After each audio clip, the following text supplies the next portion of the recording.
India TV YouTube channel को subscribe करें और बेल आइकन दबाएं। मनसुख केस में गिरफ्तार 2 पुलिस कर्मियों से एनआईए पूछताछ करने वाली है। एनआईए जल्द ही कोर्ट में रिमांड एप्लीकेशन दायर करेगी और सूत्रों के मुताबिक गिरफ्तार पूर्व कांस्टेबल विनायक शिंदे ने सचिन वाजे को हाल ही में कई सिम कार्ड दिए थे, जिसकी जांच जारी है। मनसुख केस में एनआईए ने सचिन वाजे से पूछताछ शुरू कर दी है। इस बीच एंटीलिया विस्फोटक केस में बड़ा खुलासा यह हुआ है कि विस्फोटक केस की जांच के दौरान सचिन वाजे सीधे गृह मंत्री अनिल देशमुख के साथ संपर्क में था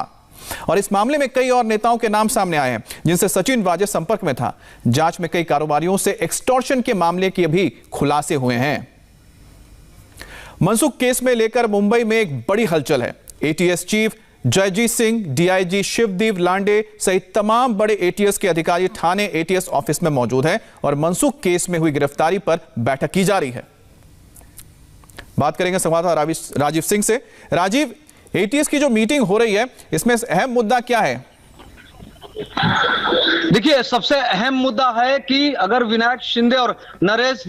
खरे को गिरफ्तार किया गया है तो इन्हें इस पूरी हत्या की कॉन्स्पिरेसी में कैसे लाया गया, किसने लाया, क्या इन्हें किसी तरह की कोई कॉन्ट्रैक्ट किलिंग के लिए सुपारी दी गई थी या फिर इनका मनसुख से किसी तरह का कोई वास्ता था। हालांकि अभी तक की जांच में ऐसी कोई बात सामने नहीं आई है कि मनसुख से विनायक शिंदे या फिर नरेश का सीधे तौर पर कोई कनेक्शन है, लेकिन कांस्टेबल विनायक शिंदे का कनेक्शन सीधे तौर पर सचिन वजह से निकला है। हमारे सूत्रों ने इस बात की जानकारी दी है कि विनायक शिंदे ने हाल ही में सचिन वजह को 4 से 5 सिम कार्ड दिए थे और जो कि थाने इलाके से खरीदे गए थे और उन सिम कार्ड का अभी पता नहीं है क्या उन सिम कार्ड को सचिन वजह ने इस्तेमाल किया, क्या वो सिम कार्ड अभी तक एनआईए की कस्टडी में सचिन वजह मौजूद हैं, लेकिन एनआईए ने भी वो सिम कार्ड बरामद नहीं किया। तो सवाल ये उठता है कि आखिर वो सिम कार्ड गए कहां, उनका क्या इस्तेमाल हुआ, आखिर एक कांस्टेबल ने एक वर्किंग एपीआई को इतने सारे सिम कार्ड क्यों दिए और इस पूरी कॉन्स्पिरेसी को, हत्या की थ्योरी को कैसे रचा गया, इसका मास्टरमाइंड कौन था,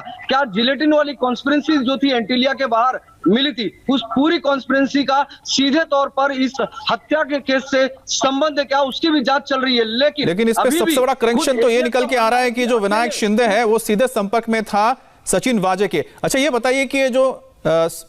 शिंदे है, आखिरकार विनायक शिंदे का क्या बैकग्राउंड है और आखिरकार ये जेल से पैरोल में क्यों छूटा? देखिए, विनायक शिंदे मुंबई पुलिस के पूर्व कांस्टेबल रहे हैं और डीएन नगर में पोस्टेड रहते थे और इसके अलावा वो जो इनकाउंटर स्क्वाड बना हुआ था उसमें थे, प्रदीप शर्मा के साथ में थे, सचिन वजह के साथ में। उस वक्त की जो 90 के दशक में जो इनकाउंटर स्क्वाड बनाया गया था उसमें जो बड़े बड़े नाम थे उन अधिकारियों के साथ कार्यरत रहे थे। प्रदीप सूर्यवंशी, जिन्हें लखन भैया इनकाउंटर केस में गिरफ्तार किया गया था, प्रदीप सूर्यवंशी भी डीएन नगर में उस वक्त पोस्टेड थे और प्रदीप सूर्यवंशी की जब गिरफ्तारी हुई थी लखन भैया इनकाउंटर केस में तो उसमें से एक आरोपी, उन 14 लोगों में से एक आरोपी विनायक शिंदे को भी बनाया गया था। हालांकि इस वक्त विनायक शिंदे पैरोल पर बाहर थे, लेकिन विनायक शिंदे को दोबारा गिरफ्तार किया गया है और इस कॉन्स्पिरेसी में उनका हाथ बताया गया है कि वो इस मनसुख की हत्या के मामले में आरोपी हैं। जी राजीव, जिस तरह से सारी बातें सामने आ रही है, एटीएस यानी या फिर कह सकते हैं क्राइम ब्रांच मुंबई का जो रहा है 1990 की अगर बात करते हैं, उस वक्त जो परमवीर सिंह है खुद वहां पर डीसीपी हुआ करते थे और एसीपी हुआ करते थे और साथ ही साथ उनके अंडर में सचिन वाजे ने भी काम किया है, बाकी तमाम लोगों ने काम किया है। लेकिन अब ऐसा क्या हुआ है कि तमाम जो लोग एक साथ कनेक्टेड थे, कहां पर वो एनकाउंटर स्पेशलिस्ट हुआ करते थे, अब उगाई स्पेशलिस्ट बन गए।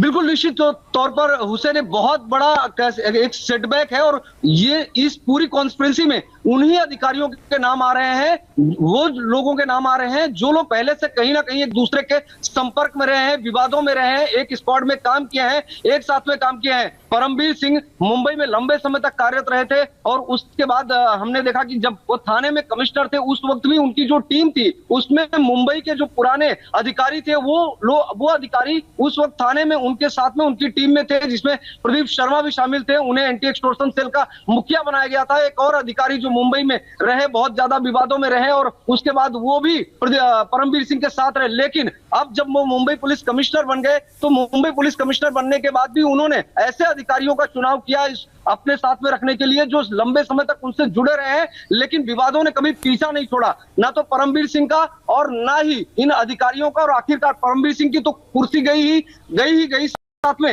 ये इसमें से अब इस पूरे मामले में एपीआई सचिन वजह की गिरफ्तारी के बाद बहुत बड़ा सवाल उठ रहा है कि क्या जिलेटिन वाली थियरी और हत्या में इन्हीं लोगों का पूरा हाथ है, या फिर बिल्कुल किसी और का राजीव, हाथ हो सकता है? कहाँ एक वक्त होता था कि जो मुंबई पुलिस की हम कह सकते हैं क्राइम ब्रांच हो या फिर मुंबई पुलिस ही क्यों ना हो, उसको लेकर लोग सैल्यूट करते थे, लेकिन इसके बाद जो ये पूरा का पूरा एक्सटॉर्शन का खेल कहें या फिर कहें कि वसूली का जो खेल पूरा सामने निकल कर आया है, एक ऐसा धब्बा लगा है मुंबई पुलिस पर, शायद सालों लग जाएंगे इसको धोने में, लेकिन फिलहाल तो सबसे बड़ी बात यह है कि इसके पीछे कौन है, आखिरकार किसने मुंबई पुलिस पर इतना बड़ा दग्गा, इतना बड़ा दाग लगाया, इतना बड़ा धब्बा लगाया, वो सामने आ जाए। अब नजर बनाए रखिए, हम आपके पास आगे लौटेंगे।